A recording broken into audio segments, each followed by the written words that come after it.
안녕하십니까. 하나님의 은혜와 축복이 함께하는 안식일 되시기를 바랍니다. 오늘도 새롭게 출발하는 우리 새 가정 임재형, 박현정 신랑 신부 진심으로 환영합니다. 은혜와 은총이 새롭게 출발하는 가정의 본성이 임하게 되기를 바랍니다. 하나님의 말씀 사도행전 10장 9절부터 있는 말씀을 보겠습니다. 사도행전 10장 9절부터 16절까지의 말씀입니다. 신약성경 204쪽 되겠습니다. 10장 전체를 다 읽어야겠지만 베드로의 꿈 부분만 천천히 읽도록 하겠습니다. 사도행전 10장 9절부터 16절까지의 말씀을 천천히 읽어드리겠습니다. 킹 제임스 버전으로 읽어드리겠습니다. 이튿날 그들이 계속 길을 가다가 그 도시에 가까이 갔을 때에 베드로는 기도하려고 6시쯤에 지붕에 올라가니라. 그가 매우 시장하여 먹고자 하였으나 그들이 준비할 때에 무의식 상태에 빠져 하늘이 열리며 마치 내 기퉁이를 맨 큰 보자기 같은 그릇 하나가 자기에게 내려오는 것을 보았는데 그것이 땅으로 내려오더라. 그 안에는 땅에 있는 온갖 네 발 가진 짐승들과 들 짐승들과 기는 것들과 공중에 날 짐승들이 있더라. 또한 음성이 그에게 나서 베드로야 일어나 잡아 먹으라 하거늘 베드로가 이르되 주여 그리할 수 없나이다. 내가 속되거나 부정한 것을 결코 먹지 아니하였나이다 하매 그 음성이 다시 두 번째 그에게 말하되 하나님께서 깨끗하게 하신 것을 내가 속되다 하지 말라 하더라. 이 일이 3번 있은 뒤에 그 그릇이 다시 하늘로 올려지더라. 사도행전 10장의 베드로의 꿈 이야기. 꿈 자주 꾸십니까? 그 꿈이 그대로 이루어진 적이 있습니까? 밤에 자다가 그 꿈들이. 근데 그 꿈을 연구하는 사람들의 학자들의 말하기를 꿈의 99%는 무슨 꿈이라고 할까요? 예, 장모님 잘 개꿈이라고 합니다. 99.9%가 다 개꿈이라고 합니다. 근데 0.0001%는 우리들에게 하시는 하나님의 음성일 수도 있습니다. 오늘 이 베드로의 꿈은 개꿈일까요? 개꿈이가 좀 그렇네요. 그냥 아무런 상관이 없는 꿈일까요? 아니면 하나님께서 말씀하시는 통로일까요? 잘 아시는데 하나님께서 말씀하시는 통로입니다. 사도행전은 사도행전입니다. 사도들의 움직임, 사도들의 활동에 관한 기록들이죠. 사도들의 활동에 관한 그 기록들이 성령의 능력으로 자신의 힘이나 자신의 달란트나 자신의 능력으로 이루어진 것이 아니라 하나님의 성령의 능력으로 이루어졌습니다. 그래서 우리들도 사도행전 29장을 써야 할 사람들인데 성령의 능력으로 일을 해야 된다는 게 이 사도행전 전체에 우리들에게 하시고자 하는 말씀입니다. 한단지몽이라고 하는 이 고사성어라 그럴까 이야기가 있습니다. 한단이라고 하는 곳에서 꾸었던 꿈 이야기. 이 꿈 이게 하나의 소설의 내용인데 도자, 노자, 장자의 생각이 들어가 있는 사상이 들어가 있기 때문에 좀 허무주의에 가까운데 여기 이 꿈 자체가 인생은 더럽다라고 하는 그런 꿈들을 내용들을 설명한다라고 하는데 여기 한 가난한 청년 노생이라는 사람이 있었습니다. 소설 이야기인데 노생이 이제 길을 가다가 이 영웅이라고 하는 도사를 만나서 얘기하던 중에 자기가 좀 부귀 영화를 좀 누리고 싶다.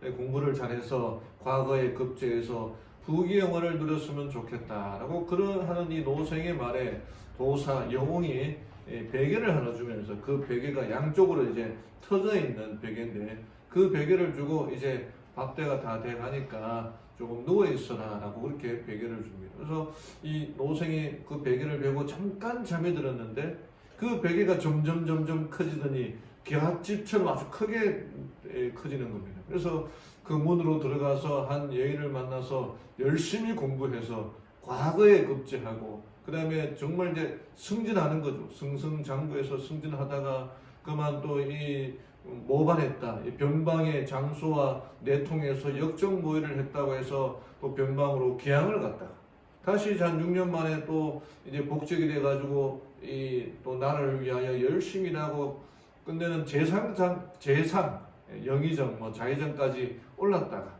나이가 이제 80세가 되어서 자녀들이 다 크고 결혼하고 뭐 이런 중에 죽을 때가 다 되었는데 이제 그 황제가 보내준 어이가 와서 보는 가운데에서 죽었는데 딱 깨어보니까 꿈이더라라고 하는 것입니다. 그때 마침 밥을 또 올려놨는데 밥이 이제 다 되어가는 게 꿈꿀 때 밥을 올렸는데 이제 이 밥솥을 올렸는데 꿈을 딱 깨고 나니까 밥이 덜 될 정도로 아주 짧은 시간에 그냥 몇십 년 가까이 꿈을 꾸고는 그 꿈을 꾸고 나니까 인생이 더덥구나 하는 뭐 그런 내용이었다라고 합니다. 여기 뭐 그런 내용들이 나오는데 여기에 어떤 한 책에 보니까 꿈에 관해서 관심이 좀 많아서 한 책을 보니까 여기에 그 알프레드 몰이라고 하는 이 프랑스 과학자가 있었습니다. 꿈에 대해서 아주 열심히 하는 꿈 연구가였는데 어느 날 본인이 꿈을 꾸었는데 그때 당시가 이제 프랑스 대혁명 뭐 이 공포 정치 시대에 사는 꿈을 꾸었습니다. 그래서 자기가 거기서 뭐 평범하게 생활하다가 갑자기 그 공포 정치하는 사람들에게 잡혀가지고 이제 재판을 받는데 거기 보니까 뭐 로베스피에르 뭐 그런 등등 유명한 인물들이 꿈에서 봤어요. 그래서 자기가 자신은 절대로 그런 어떤 나라를 반역하는 그런 일을 하지도 않았다고 변명을 하려고 하는데 말이 안 나오는 겁니다. 그래가지고 재판을 받았는데 단두대 그때 이제 뭐 길로틴이라고 하지 않습니까? 단두대에 잘리는 그런 사형 선고를 받게 된 것입니다. 그래서 자기는 아니라고 그렇게 몸부림치는데 그 길로틴에 딱 누워가지고 칼이 이제 목으로 딱 내려가지고 악 하는 그 아픔에 눈을 딱 뜨니까 꿈이었던 거예요. 그 보니까 꿈에서 아픔이었지만 침대에 그 난간 같은 게 그 뭐 나무 있지 않습니까? 그게 자기 목에 엎드려서 자고 있는데 그것이 떨어져가지고 자기 목을 쳐가지고 꿈을 꾸게 되었다는 거예요. 뭐 그런 비슷한 꿈 꾼 적 있지 않습니까? 저도 옛날에 막 잠을 누가 쫓아가지고 도망가다가 넘어졌는데 그 사람이 자기 목을 제 목을 막 조르고 있어서 눈을 딱 뜨니까 옆에서 자고 있던 우리 애기가 제 목 위에다가 다리를 올려가지고 숨을 못 쉬는 그런 꿈. 이 사람이 그런 꿈을 꾸게 되는 겁니다. 그래서 이제 여기에 이때 이 사람이 기록하기를 머리가 떨어져 나가는 끔찍한 공포를 느끼며 눈을 떴습니다. 왜냐하면 이렇게 침대 난간이 자기 목을 이렇게 탁 쳤으니까. 우리는 이 긴 꿈 전체가 꿈에서 꾼 꿈이 굉장히 길었거든요. 재판도 받고 아니라고 변명도 하고 그런데도 막 잡혀가는 그 시간이 꽤 길었을 것 아닙니까? 이 꿈 전체가 침대 난간에 빠져서 목이 떨어진다고 하는 외부의 감각 자극에 의해 시작되었음이 틀림없기 때문에 꿈은 순간적으로 꾸는 것이다. 그렇게 생각했던 겁니다. 이걸 이제 생기설이라고 하는데 우리가 생각할 때 그 꾸는 꿈이 굉장히 긴 꿈이라고 하지만 실제로 난간에서 떨어지는 맞는 그 순간의 아픔을 꿈을 꾸는데 그 꿈이 누가 난간을 칠 꿈인지 어떻게 알겠습니까? 제가 꿈을 꾸는데 누가 내 목을 조르고 있을지 우리 옆에 자고 있는 아기가 내 목을 조르고 있을지 누가 알았겠습니까? 근데 그 잠깐 사이에 꿈을 꾸었을 것이다 라고 하는 그런 이제 내용인데 뭐 연구에 의하면은 생기설이라고 하는데 그거는 전혀 좀 근거가 있지 않다라고 하는 그런 내용들을 얘기하고 있는 겁니다. 근데 꿈이라는 게 참 이상합니다. 어떤 사람은 그 꿈을 꾸고는 오늘 뭔가 좀 좋은 일이 있지 않을까. 예를 들면 뭐 뭐 똥을 밟는다는 꿈을 꾸면은 복이 들어온다고 하는 그런 꿈이 있지 않습니까? 전에 있던 교회 한 장로님이 제가 꿈을 꿨는데 똥통에 빠져가지고 헤엄을 치는 꿈을 꿨는데 뭐 돈을 많이 벌었다. 뭐 그런 얘기도 하더라고요. 근데 꿈의 대부분은 아무런 관계없는 그런 꿈인 겁니다. 근데 그 꿈 중에서 우리들에게 하고자 하시는 하나님의 음성을 느낄 수가 있습니다. 오늘 베드로의 꿈 이야기가 바로 그런 것입니다.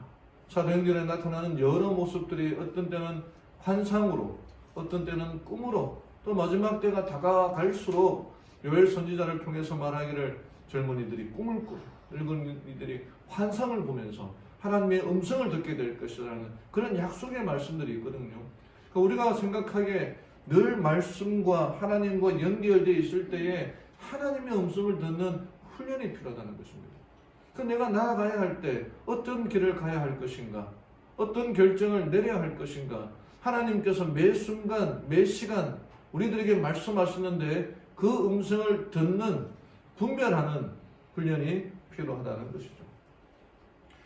오늘 이 베드로의 꿈 이야기를 통해서 오늘 이 시대를 살아가는 우리들에게 하고자 하시는 하나님의 말씀, 하나님 음성이 무엇인가 함께 살펴보기를 원합니다. 오늘 말씀의 제목은 꿈을 통해 말씀하시는 하나님이라는 제목으로 베드로가 고넬료를 만나고 고넬료가 환상을 보고 또 베드로가 그 꿈의 이야기를 통해서 하나님의 음성을 듣는 시간을 갖도록 하겠습니다.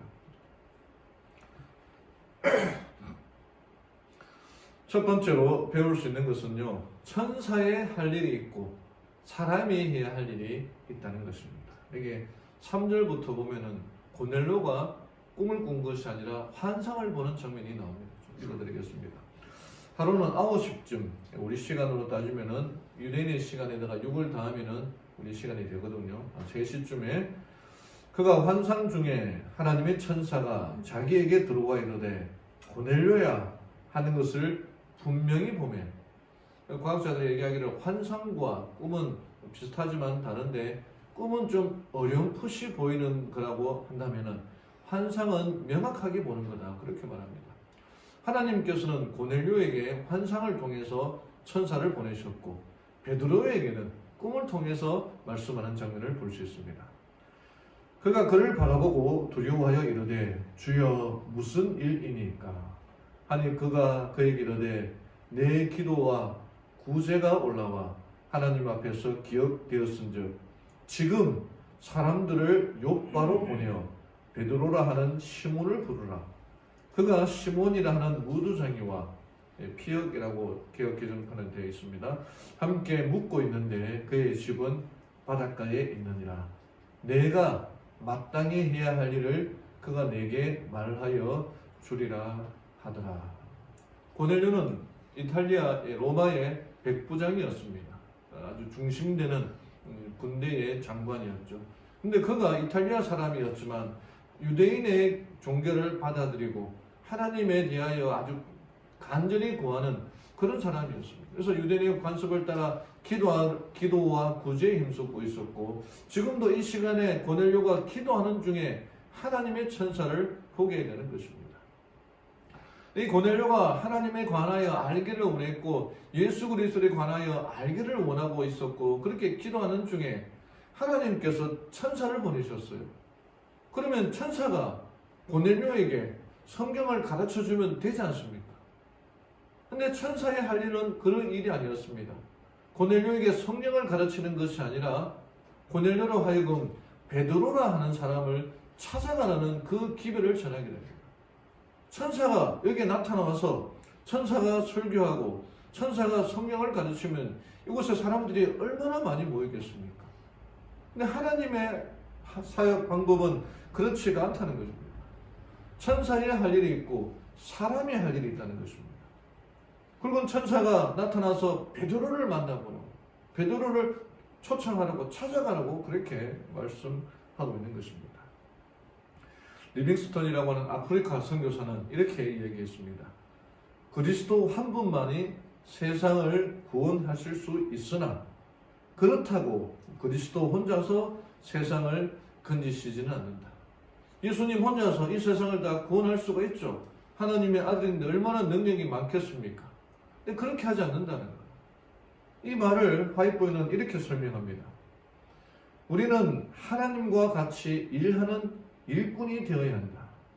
하나님께서는 인간의 도움 없이는 사업을 마치지 않으실 것이기 때문입니다. 그러니까 하나님께서는 하나님 혼자서 이 사업을 마치려고 하는 것이 아니라 또 우리들만의 힘으로 마치려고 하는 것이 아니라 하나님과 천사와 우리가 협력하여 이 사업을 마치라고 말씀하시는 거예요. 그래서 천사가 할 일이 있고 우리 할 일이 있는 것입니다. 그러니까 전도한다는 것, 그건 내가 하는 게 아니에요. 사람을 만나서 사람을 막 교회 갑시다 그렇게 말하는 건 내 할 일이 아니에요. 먼저 천사가 성령 하나님이 그의 마음에 가서 역사하도록 기도해야 되는 겁니다. 그래서 저희들이 배울 때에 전도한다는 걸 배울 때에 내가 저 사람을 데리고 가려고 억지로 가려고 끄집어 가려고 하는 게 아니라 하나님께 기도에 교도자의 이름을 넣고 하나님께 기도하는 거예요. 천사가 저 사람의 마음에 들어가서 역사해 주십시오. 그의 마음을 부드럽게 해 주십시오. 그렇게 기도하는 거예요. 하나님의 음성이 들릴 때에 그 사람 보고 우리 교회 한번 가보자 라고 그럴 때에 성령 하나님이 그의 마음에 역사하였다면 그래 한번 가볼까 하는 말을 하게 될 겁니다. 그때 데리고 오는 거예요. 근데 그의 마음에 성령의 역사가 이루어지지 않았다면 교회는 왜 가? 교회는 뭐 어쩌고저쩌고 나쁘게 얘기할 때 그때는 다르게 말하고 다른 대화를 돌리면 된다는 거예요. 그래서 전도한 사람들의 그 이야기를 들어보면요, 자기는 하는 일이 없었대요. 하나님께서 도와주셨다는 거예요. 하나님께서 역사하셨다는 거예요. 이게 전도한다는 것입니다. 이렇게 말하고 있습니다. 고넬료에게 십자가의 이야기를 하는 것은 천사가 할 사명이 아니었다. 백부장 자신처럼 인간적인 약점이 있고 유혹을 받기 쉬운 한 사람이 그에게 십자가에 못 박히시고 부활하신 구주에 관하여 말해 주어야 한다. 천사의 역할은 나타나서 누구를 만나보라. 그런 역할을 한다면 인간의 역할은 뭘 하는 겁니까?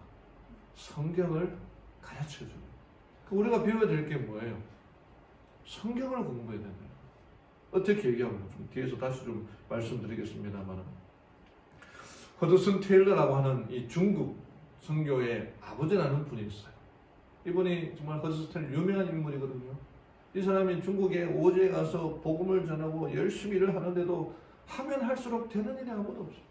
뭐 이렇게 여러 가지 어려움이 있고 뭐 하고자 하는 사역들이 자꾸 무너지고 그럼 낙담해서 또 육체에도 정신적으로 어려움을 겪으니까 육체에도 질병이 와서 이렇게 거의 뭐 자포자기 상태에 있는데 그때의 테일러의 여동생이 보낸 편지가 도착했습니다. 이런 편지입니다. 오빠는 포도나무 가지일 뿐 포도나무가 아니에요. 가지가 할 일은 그저 나무에 붙어 있는 것입니다. 가지는 줄기로부터 영양분을 흡수할 때 저절로 열매가 맺히는 거예요. 오빠 염려하지 말고 포도나무이신 주님 안에 가하세요. 그리고 성령의 도우시는 역사를 믿으세요. 이 얘기에 이 허드슨 테일러가 크게 감동을 받고, 사실 모르는 얘기 하나도 없잖아요. 요한복음 15장 5절에 나는 포도나무며 너희는 가지니 그가 내 안에 거하라 말씀하셨지 않습니까? 그러니까 그 안에 거하면 되는 하나도 새로울 거 없는 이 말에 허드슨 테일러가 크게 감동을 받고 이 여동생의 편지에 크게 감동을 받고 하나님의 사역에 다시 헌신하기로 결심하게 됩니다. 여러분, 허드슨 테일러의 이름은 알고 있지만 허드슨 테일러의 여동생의 이름은 아는 사람이 누구였습니까? 저도 말씀을 준비하면서 중국 선교의 아버지 테일러에게 여동생이 있다는 걸 이번에 처음 알았습니다.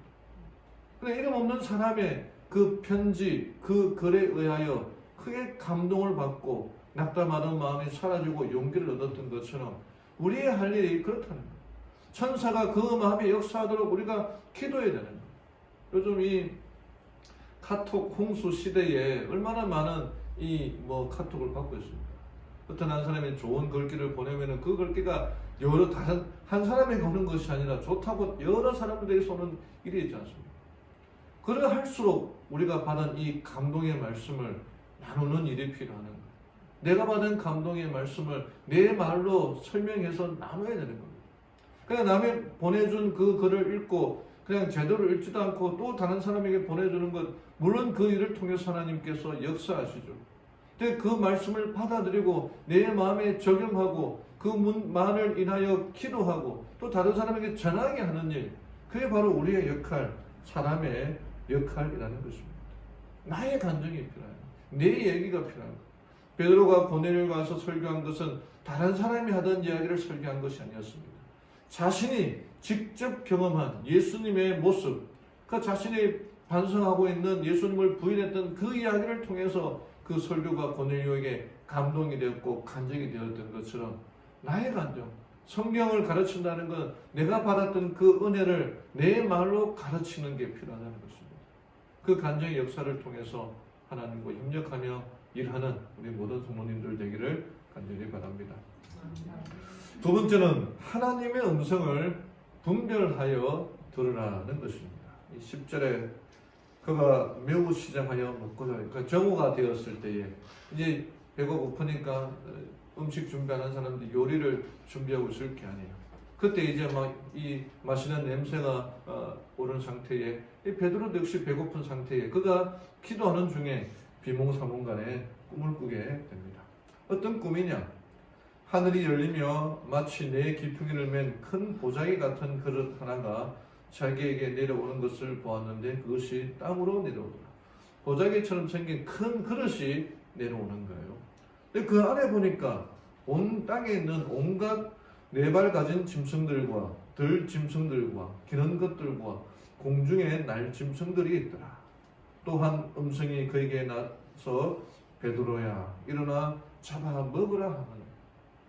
참 신기하죠. 고넬료 같은 이 이방 사람에게는 천사가 직접 나타나서 설명을 해준 반면에 베드로에게는 왜 꿈에 나타나서, 그것도 비몽사몽간에, 꿈은 좀 흐릿흐릿하지 않습니까? 비몽사몽간에 나타나서 그 꿈이 무엇인지 천사가 설명해 주면 되는데 그렇게 설명하지 않고 그냥 그 꿈을 3번에 걸쳐서 반복되게 얘기하고 있는 것입니다. 이 베드로의 눈에 보이는 것은 하늘로부터 내려오는 큰 그릇이었어요. 보자기처럼 네 기퉁이가 매여 있는. 근데 그 안에 있는 짐승들을 보니까 유대인들, 우리들도 마찬가지입니다만 부정한 짐승, 날짐승, 우리가 정결한 짐승, 부정한 짐승 나눴는데 정결한 짐승 몇 없지 않습니까? 소, 그런 것밖에 없을 텐데 그 꿈에 예수님의 음성이 나서 말하기를 안에 있는 것들을 잡아 먹으라. 내가 피곤하지 않느냐? 그 음성이 나는 것입니다. 그거를 한 번 거절하고 2번 거절하고 3번 거절할 때까지 그 음성이 들렸다는 것이죠. 그 음성의 의미가 무엇일까? 베드로가 그 꿈을 듣고 어떻게 해몽했을까 하는 것입니다. 그거는 그날 다 이루어지게 되는 거죠. 이게 10장 34절 35절에 이렇게 해석합니다. 이 베드로가 고넬료를 만나서 그 고넬료와 이야기하는 고넬료가 천사를 만나고 하나님의 음성을 들은 것을 알고는 자기에게 나려진 그 꿈이 바로 이방인들에게 말씀을 전하라 하는 그 음성임을 깨닫게 됩니다. 그래서 이에 베드로가 입을 열어 말하되 내가 진실로 하나님은 사람을 외모로 취하지 아니하시고 모든 민족 중에서 자신을 두려워하며 의를 행하는 사람은 다 받아주시는 줄을 깨달았도다 하고 하나님의 말씀에 대해서, 예수님에 대해서, 그분의 생애에 대해서, 그분의 고난에 대해서, 그분의 부활에 대해서 설명을 합니다. 그가 설교를 다 하지도 않았는데 그곳에 성령의 역사가 임하게 됩니다. 그런 건 성령의 역사를 이방인들도 경험하게 되고 침례를 받게 되는 놀라운 꿈에 이루어지는 모습들을 보게 됩니다. 우리도 하루에 수많은 꿈을 꾸게 될 것입니다. 근데 그 꿈이 정말 하나님을 만나고자 하는 그 갈망과 기도가 한데 이루어질 때에 그 꿈이 이루어지게 됩니다. 그 꿈들 중에 하나가 하나님께서 분명히 말씀하시는 그 음성일 것입니다. 여기 이렇게 기록합니다. 오늘날 하나님께서는 낮은 사람들과 마찬가지로 높은 사람들 중에서도 영혼들을 찾고 계신다. 주께서 당신의 사업에 관계하기를 원하시는 고넬료와 같은 사람들이 세상에는 많이 있다. 그들은 주의 백성에게 호감을 가지기는 하지만 그들을 세상에 붙들어매는 인연이 그들을 굳게 붙잡고 있다. 지금도 우리 하나님께서는 우리들에게 말씀하시는 겁니다. 누구를 찾아가라. 또는 꿈에 나서 누구를 만나라. 또 그 꿈을 분별하여 듣고 행해야 되는 겁니다. 사도 행전입니다. 움직이는 체계예요. 그 움직임의 근본 원동은, 동력은 성령이 임전하는 겁니다. 성령께서 말씀하시는 그 음성을 듣고 순종할 때에 그 일들이 이루어지게 된다는 거죠. 피터 로드라고 하는 목사님이 쓴 글에 나오는 내용인데, 하루는 이 목사님이 청년이 찾아와서 말하기를, 목사님, 집에 있는 그 뒷뜰 덤불 속에 18가지의 귀뚜라미가 있는 줄 아십니까? 그렇게 물어봅니다. 목사님이 귀뚜라미는 하나만 있는 줄 알았는데 어떻게 이 집에 오래 살고 있지만은 귀뚜라미 소리를 들어본 적이 없다라고 그렇게 이야기를 합니다. 이 청년이 그 플로리다 주립대학에서 곤충학을 전공했고 학교에서 배우기를 귀뚜라미가 200가지 종류가 있다는 거예요. 또 200가지 종류의 그 귀뚜라미 울음소리가 다 다르다는 거예요. 그래서 그 배운 것들을 가지고 그 목사님 집에서 그 귀뚜라미 울음소리를 들어보니까 18가지의 귀뚜라미가 그 목사님 집 뒷뜰에 살고 있다는 것을 알게 되었다는 것입니다. 로드 목사님은, 이 피터 로드 목사님은 자기 집들에 귀뚜라미가 18가지 이상의 귀뚜라미 있다는 사실을 그때 처음 알았습니다. 늘 그 소리를 들었지만 같은 소리인 줄 알았는데 18가지나 다른 소리가, 그 귀뚜라미 소리가 있었다는 거예요. 그러면서 그분이 결론을 내리기를, 하나님께서 우리들에게 여러 가지 방법으로 말씀하시는데 우리가 그 음성을 듣지 못하고 있구나 하는 사실을 깨닫게 됩니다. 하나님께서 이렇게도 말씀하시고, 누구를 통해서도 말씀하시고, 꿈으로도 말씀하시고, 책으로도 말씀하시고, 이 성경으로도 말씀하시는데 그 말씀하시는 음성을 우리가 듣지 못하고 있고, 분별하지 못하고 있고, 구분하고 있지 못하고 있구나. 그냥 다 개꿈인가 보다 생각하고 있구나. 그렇게 생각했다는 거예요. 하나님께서 우리들에게 말씀하시는 그 음성을 듣고 분별하며 살아가는 우리 성도님들 되기를 간절히 바랍니다. 이 꿈에 관한 유명한 이야기가 있습니다. 이 케쿨러라고 하는 이 과학자가 있는데, 유기화학자가 있는데, 이 사람이 벤젠이라고 하는 이 화학식 때문에 아주 골머리를 앓고 있었다고 합니다. 탄소가 6개, 수소가 6개라는 것을 다 알고 있는데 이 구조식이 어떤 구조식인지 늘 고민하고 있는 중에 이 자기의 그 연구실에서 앉아 있다가 깜빡 잠이 들었다고 합니다. 근데 그 꿈에 이 뱀이, 이 징글징글한 뱀이 꼬리를 물고는, 뱀 한 마리가 꼬리를 물고는 뱅글뱅글뱅글 돌아가는 그 꿈을 꾸게 되었습니다. 이 설명하기를, 눈앞에 원자가 나타나 눈이 어지러울 만큼 움직이고 있었습니다. 모든 원자가 뱀이 움직이는 것처럼 서로 뒤엉켜 계속 회전 운동을 했습니다. 그런데 저건 또 무엇이란 말인가? 뱀 한 마리가 꼬리를 물고는 내 눈앞에서 나를 비웃듯이 빙글빙글 도는 게 아니겠습니까? 나는 마치 벼락을 맞은 듯 눈을 떴습니다. 그리고 이 가설의 결론을 완성하기 위해 그날 밤을 다 쏟아부었습니다.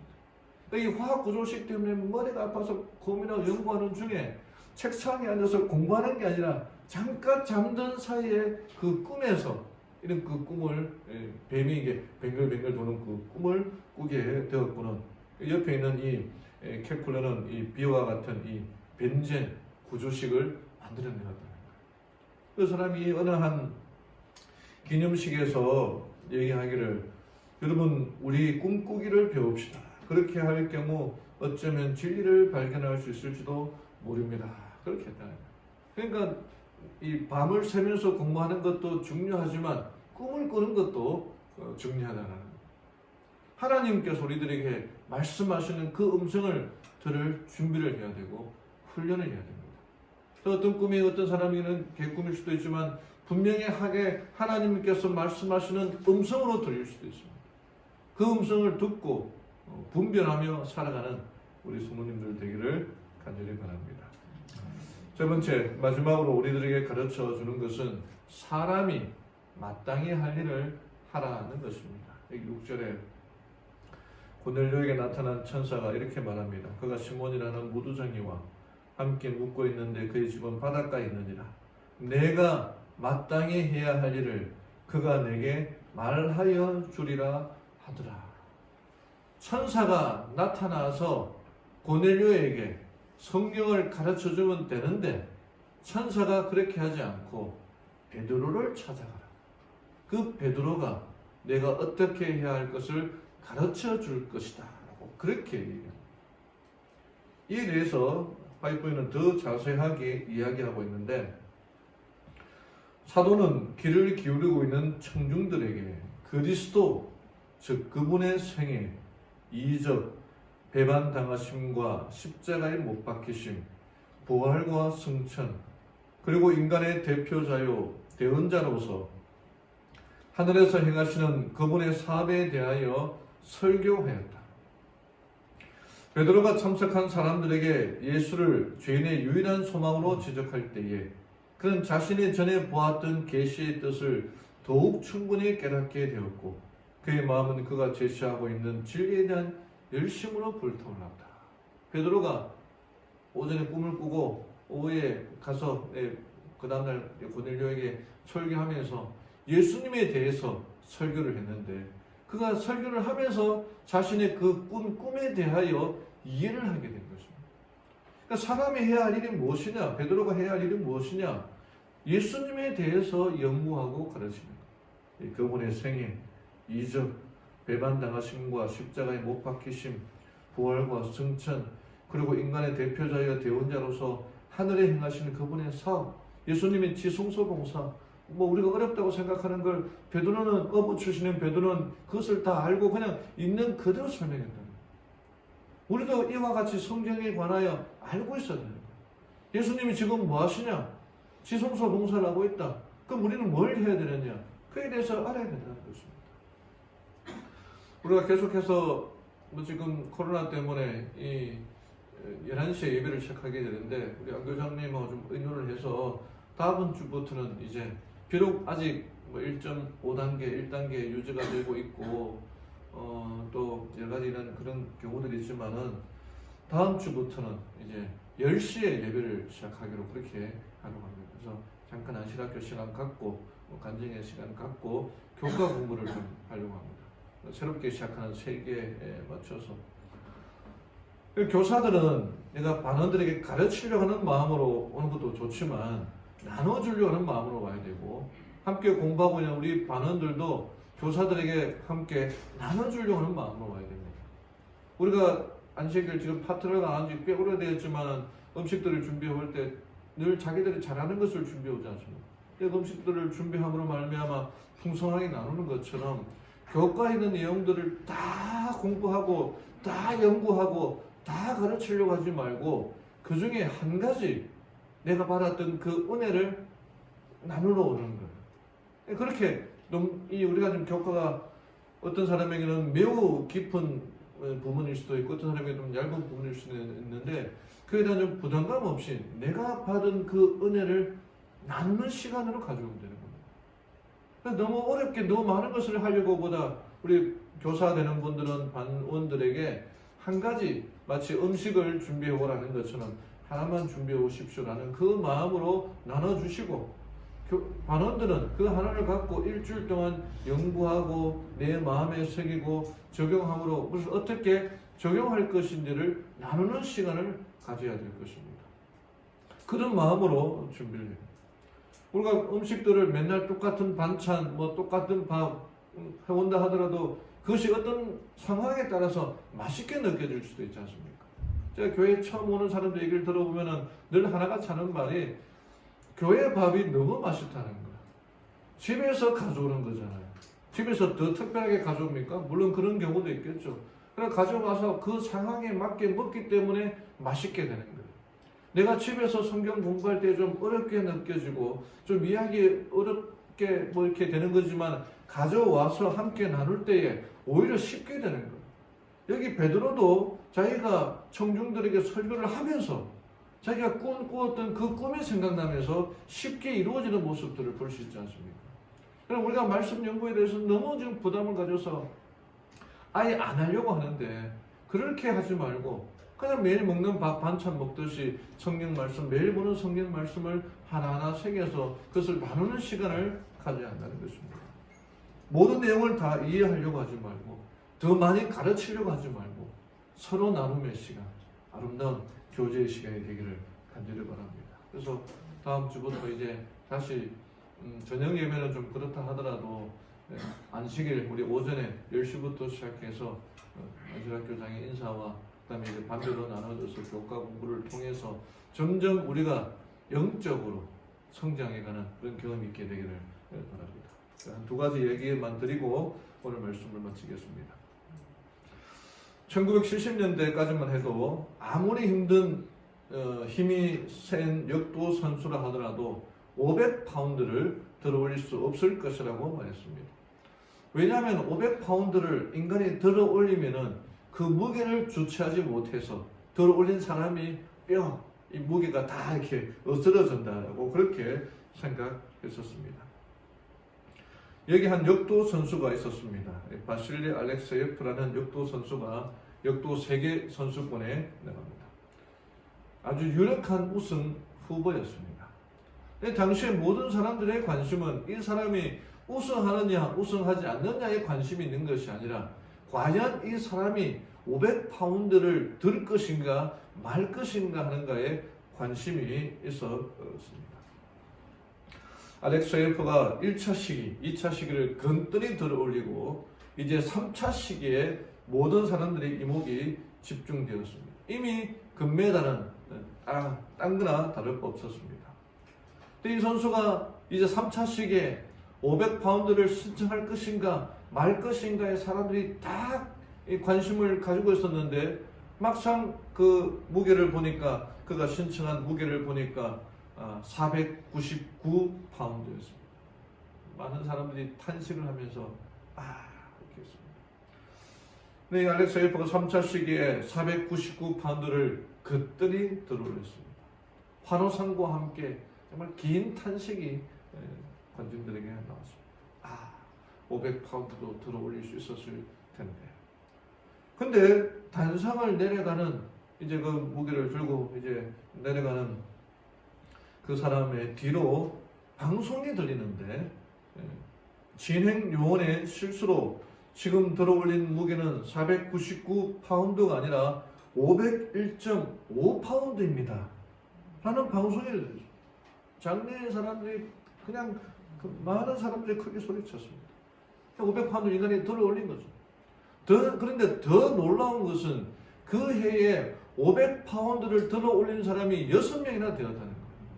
그 전까지만 해도 한계가 있었기 때문에 그걸 들어올리면 사람이 뼈가 다 부서져서 죽을 것이다라고 생각했는데 이 바실리라는 사람이 들어올리니까 그 해에 6명 더 되는 사람들이 그 무게를 들어올린 것입니다.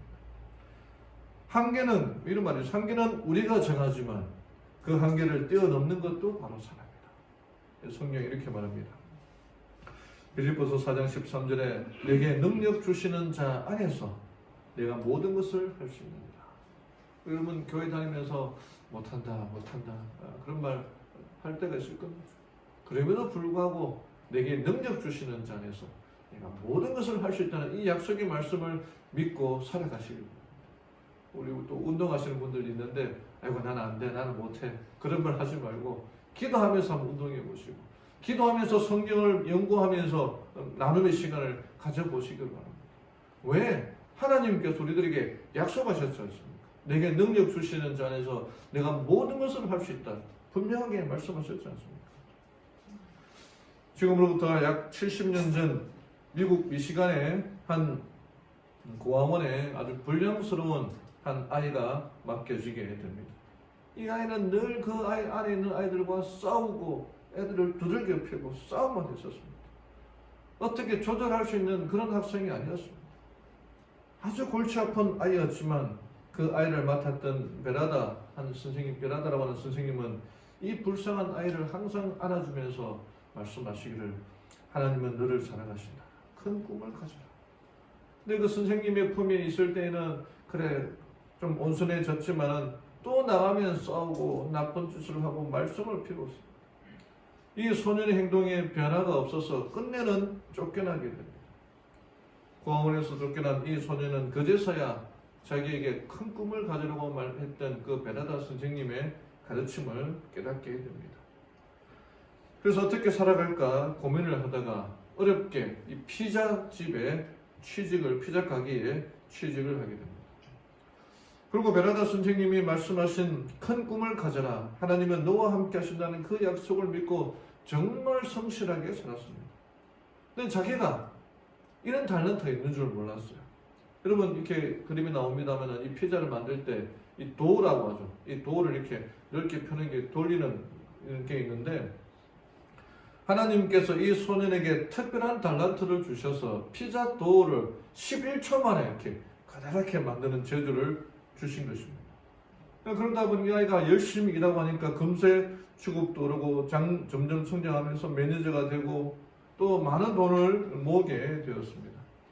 그리고 이 베나다 선생님 말씀처럼 큰 꿈을 가지게 되었습니다. 얼마 있지 않아서 이 청년이 되어 모은 돈을 가지고 자기가 꿈에 그리던 피자 회사를 설립하게 되는데 이 사람이 누구냐면 토마스 모나한이라고 하는 사람입니다. 누군지 아십니까? 토마스 모나한. 이 사람은 몰라도 여기는 그림을 알겠죠. 이 그림이 뭐예요? 도미노 피자집 창업자가 됩니다. 그는 이 피자 사업을 통해서 엄청나게 많이 벌어들인 돈으로 자학 사업을 시작하고 자선 사업을 시작하게 됩니다. 특별한 목적을 가지고 미국의 또 프로 야구단 하나 인수하는데 디트로이트 타이거즈라는 그 야구단을 인수해서 수많은 아이들에게 그 꿈을 전해주고 있습니다. 그가 한 말이 이런 말입니다. 여러분, 하나님이 함께 하시면 능력을 주십니다. 꿈을 크게 가지십시오. 하나님께서 우리에게 꿈을 주세요. 이렇게 잔잔하이는 그런 꿈도 있지만은 하나님께서 우리에게 그 한계를 정하지 않는 능력을 우리들에게 주시겠다 약속하십니다. 희망이 없는 것 같아도 하나님은 능력을 주신다는 그 믿음을 가지라는 거죠. 한계를 뛰어넘는 하나님의 능력을 힘입으라는 거예요. 베드로는 어부 출신이었지만 하나님이 주신 그 꿈을 가지고 설교를 하니까 그 고넬 앞에서 이방인 그 고급 장교였던 그 백부장 이방인 고넬 앞에서 설교를 하는데 성령이 임재하는 그 경험을 하게 됩니다. 베드로가 배운 게 뭐가 있겠습니까? 근데 그가 하나님이 주신 그 꿈을 통하여 예수님에 대하여 있는 그대로 가르칠 때에 성령의 역사가 일어난 것처럼 오늘 우리들에게도 하나님께서 성령의 임재가 일어날 것입니다. 내가 배운 성경 말씀, 그리고 우리 교과 시간에 한번 나눠보는 거죠. 그 일주일 동안 그 교과에 대해서 고민하다 보면은 어쩌면 꿈에 하나님께서 이렇게 설명하라라고 말씀하실 줄 모릅니다. 그 꿈을 꾸고 그 꿈을 가지고 또 나눔의 시간을 가지는 우리 성도님들 되기를 간절히 바랍니다. 하나님의 사업을 위해서는 천사와 인간이 협력해야 합니다. 내 홀로 하려고 하지 말고 내 혼자 성경 공부하려고 하지 말고 성령 하나님 도와주십시오. 지혜를 주십시오. 능력을 베풀어 주십시오. 하나님과 협력하는 자 되기를 바랍니다. 베드로에게 꿈으로 말씀하시는 그 하나님이 오늘도 우리에게 말씀하십니다. 이 피터로드 목사님이 자기 집들에 있는 18마리의 그 깃도라미 소리를 듣지 못하고 있었지만 18마리 이상 되는 깃도라미 소리가 있다는 걸 알고 하나님의 음성을 분별하려고 노력한 것처럼 우리들에게 여러 경로를 통해서 말씀하시는 그 하나님의 음성을 분별하여 듣고 순종하는 우리 모든 성도님들 되기를 간절히 바랍니다. 천사의 역할이 있듯이 사람이 해야 할 일이 있습니다. 성경을 연구하고 가르치고 베드로가 가르쳤던 것처럼 말씀에 대해서 깊이 묵상하고 하나님이 주시는 그 능력을 받고 그 꿈을 받고 살아가며 우리의 해야 할 일, 마땅히 해야 할 그 일을 하며 살아가는 우리 성도님들 되기를 바라며 오늘 말씀을 마치겠습니다.